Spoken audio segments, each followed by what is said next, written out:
el equipo de profesoras del curso Las Mujeres en la Iglesia recibe la más cálida bienvenida. Nos encontraremos en este espacio de conocimientos y de reflexión durante 5 semanas. En esta introducción presentaré una breve reseña histórica del proceso de toma de conciencia sobre la situación de las mujeres en la sociedad y en la Iglesia en medio de un sistema patriarcal desde fines del siglo XIX y sobre todo en el siglo XX.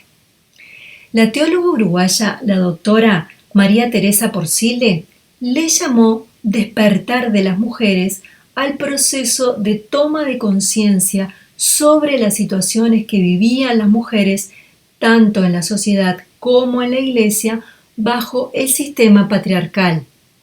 Ese despertar se manifestó a través de diversos movimientos liderados por mujeres en la sociedad buscando que sus derechos fueran reconocidos. Fueron movimientos de carácter universal y pancultural que al principio se los catalogaba de sospechosos, de molestos, de incómodos. Estos movimientos de mujeres fueron despertando las conciencias dormidas al analizar las situaciones que vivían las mujeres en todos los continentes, sin distinción de raza, de credos ni de culturas. Se pasó de una toma de conciencia individual a una toma de conciencia social colectiva.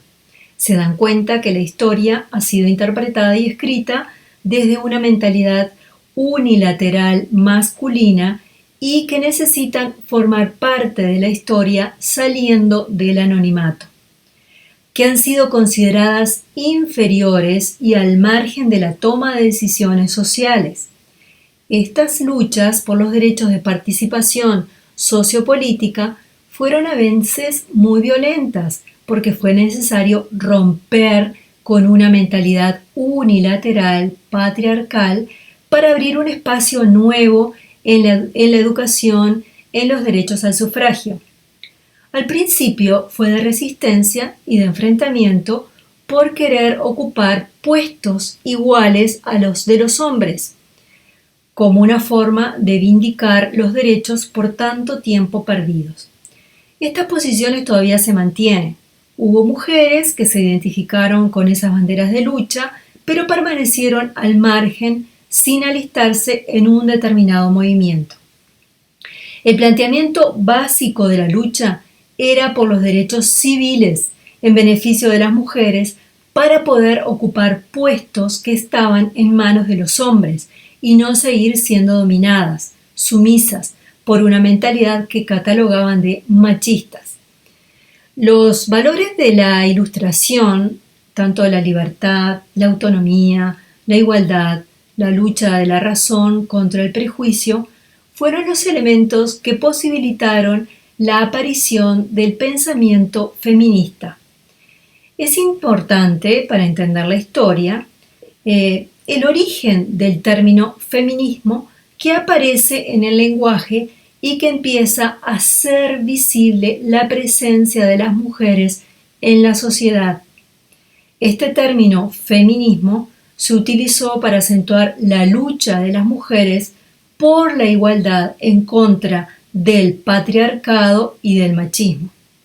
Celia Morós dice que entendemos por feminismo, de acuerdo con una tradición de 3 siglos, un tipo de pensamiento antropológico, moral y político que tiene como su referente la idea racionalista e ilustrada de igualdad entre los sexos. Este término ha ido evolucionando hasta la actualidad y seguirá siendo abordado durante el desarrollo de este curso. En este cuadro podemos ver algunos antecedentes del movimiento feminista en Europa y en Estados Unidos que nos hablan de esas luchas por los derechos de las mujeres y los logros obtenidos. En los documentos y declaraciones encontrarán que el término hombre se utiliza para designar al ser humano masculino. El término hombres se utilizaba para referirse a hombres y mujeres, la humanidad, y el término mujer se refiere a las mujeres en plural. En 1791, Olympia de Gouges es protagonista de la Declaración de los Derechos de la Mujer y la Ciudadana en Francia. En 1792, Mary Wollstonecraft defiende la vindicación de los derechos de la mujer en Gran Bretaña.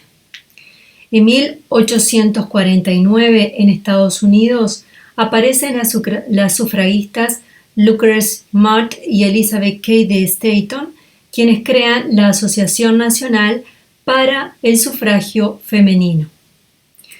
En 1967, las Naciones Unidas realizaron una declaración para eliminar la discriminación de la mujer.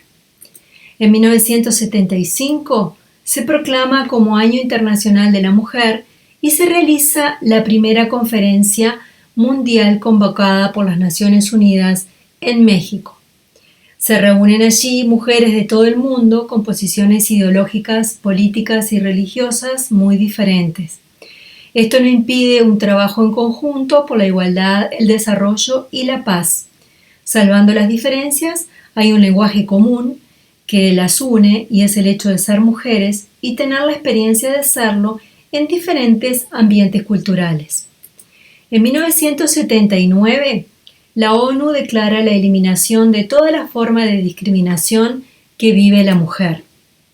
En 1980, en Copenhague, se realiza la segunda conferencia mundial sobre el tema de la igualdad de oportunidades.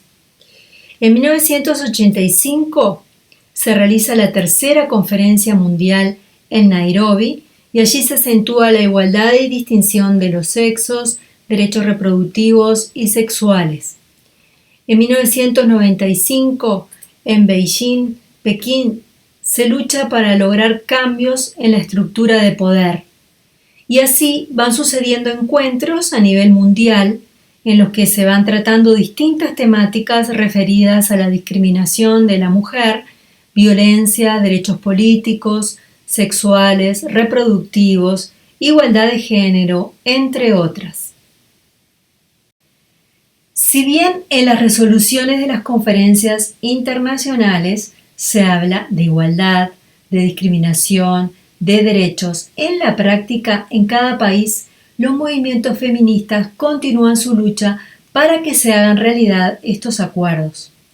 A fines del siglo XX surgen muchos movimientos que buscan defender a las mujeres de las violaciones de sus derechos a la libertad, al trabajo, al cuerpo, integrando también la defensa de la ecología. Y existen muchas organizaciones de mujeres por la defensa de los derechos y la dignidad de la mujer hasta la actualidad, y no todos coinciden con los valores que profesa la Iglesia. Y este despertar de las mujeres en la sociedad tuvo su repercusión en la Iglesia. Las mujeres cristianas católicas no escapamos a los cambios que suceden en la vida social, en un ambiente secular, y ante ellos tenemos que responder desde nuestra vida y desde nuestra fe. La influencia de las luchas por los derechos de las mujeres y la toma de conciencia progresiva de sus situaciones les ayudó a darse cuenta que ellas también padecían las mismas situaciones que vivían sus hermanas. Caroline Osick, profesora del Nuevo Testamento de la Universidad Católica de Chicago, analiza el proceso desde el punto de vista psicosocial y llega a la conclusión que tanto las mujeres cristianas como las que no lo son viven las mismas situaciones de discriminación.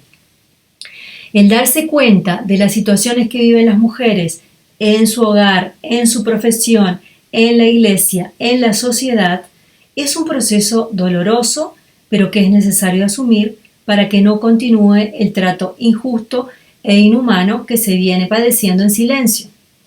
Hay que recordar que el rol heredado desde la tradición judeocristiana de la mujer como esposa y como madre o virgen consagrada hicieron que permaneciera en el anonimato, invisible y en el espacio privado o en el espacio doméstico. Las interpretaciones literales del libro de Génesis han estigmatizado la figura de las mujeres, culpabilizándolas del pecado y poniéndolas como causa de tentación para el hombre.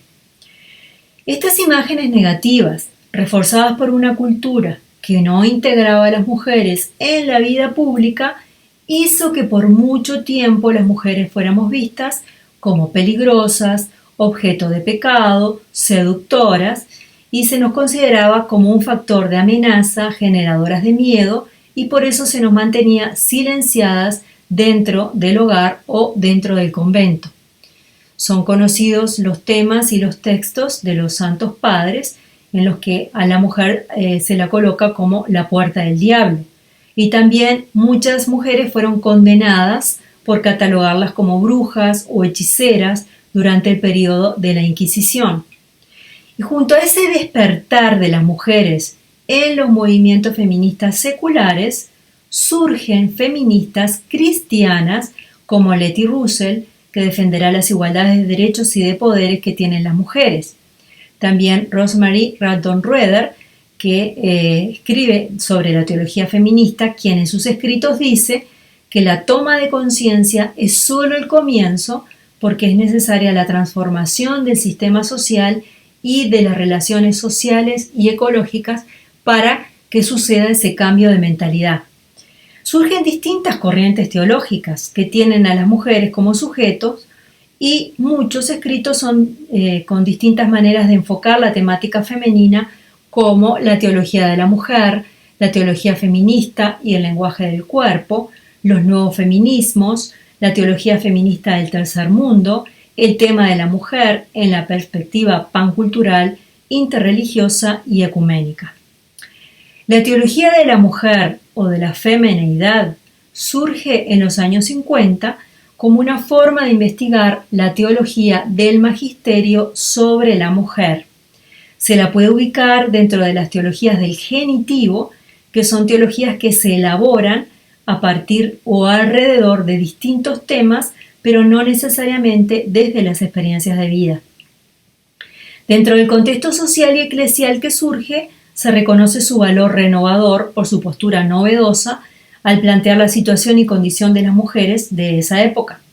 Los primeros en hacer la reflexión teológica sobre las mujeres son teólogos, sacerdotes o pastores en el caso de las iglesias protestantes.